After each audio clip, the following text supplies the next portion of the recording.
তো hello guys, তোমরা সবাই কেমন আছো? আশা করি সবাই ভালো আছো। এই যে আমাদের পুকুর একটা বড় দিঘি, তো এখানে কাজ চলতেছে, তো সাইডগুলো বাঁধানো হচ্ছে। এই যে জিসিবিটা এখানে বসে গিয়েছে, তো একে তোলার জন্য বড় বড় বাঁশ নিয়ে আসা হয়েছে, তো ওকে টেনে তোলা হবে। এতটাই বসে গিয়েছে যে আর জিসিবি নিজে থেকে লড়তে পারছে না, তাই ওকে বড় বড় বাঁশ পোতা হয়েছে এখানে তোলার জন্য। আর এই হচ্ছে আমাদের মাঠের রাস্তা, দেখছো পুরো ঢালাই রাস্তা। এখান দিয়ে যখন মোটরসাইকেল আসে একদম এরোপ্লেনের গতিতে মোটরসাইকেলগুলো আসে।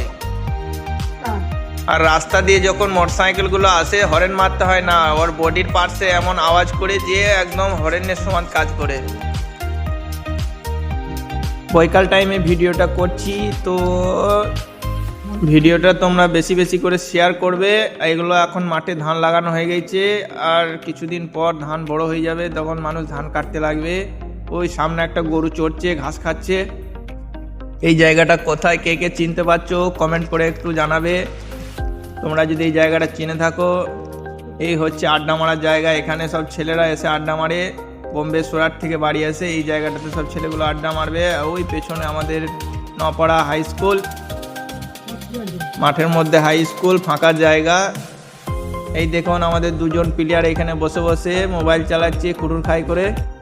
দুটোই বড় বড় বিজনেসম্যান, ওদের ঘন্টায় 50 বার করে ফোন আসে। ওদেরকে এক টাইমও ফাঁকা পাওয়া যায় না, 24 ঘন্টায় ওদের ফোন লেগেই আছে। একটা হচ্ছে স্টিল ইঞ্জিনিয়ার, আর একটা হচ্ছে রাজমিস্ত্রির ইঞ্জিনিয়ার। একজন বড় বড় ঘর বানায়, আর একজন তাই সেই ঘরের জানলা দরজা সব বানায়। এই হচ্ছে স্টিল কোম্পানির মালিক। ছোটোখাটো প্রজেক্ট করেন না, ইনি বড় বড় প্রজেক্ট ধরেন। আর এই হাইফাই প্রজেক্ট, ছোটোখাটো প্রজেক্টে এনে মন দেন না। যদি ডিজাইন লাগে তো এনার সাথে কন্ট্যাক্ট করতে পারো, নাম্বার চাইলে আমি তোমাদেরকে কমেন্টে দিয়ে।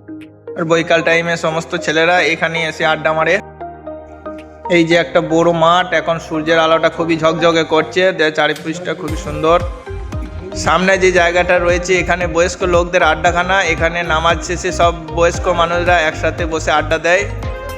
আর আমাদের গ্রিলের মালিকটা কেমন হাঁটতে হাঁটতে চলে আসছে দেখতে পাচ্ছ, তো সব সময় ফোনে ব্যস্ত, এত অর্ডার আসে যে ওর টাইম নাই ফাঁকা। ভিডিওটা বেশি বেশি করে শেয়ার করবে, একটু লাইক কমেন্ট বেশি বেশি করে করবে, যাতে আরও ভিডিও বানাতে পারি এরকম তোমাদের জন্য, আরও নতুন নতুন ভিডিও নিয়ে।